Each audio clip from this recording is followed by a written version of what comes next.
Всем привет, я Фатима. А я Медина.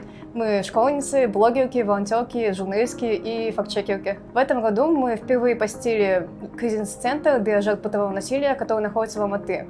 Там временно проживают женщины, которые были вынуждены бежать от мужей, от домашнего насилия. И в многих случаях с ними проживают там их дети. Когда мы туда приехали, там находились 11 женщин и 39 детей. Там было очень много многодетных матерей с 4, 5 и даже 7 детьми. Нас это шокировало.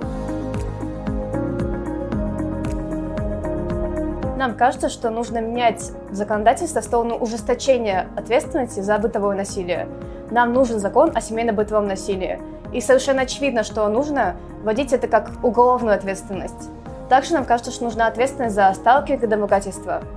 Мы считаем, что все сексуальные действия с детьми до 16 лет должны считаться изнасилованием.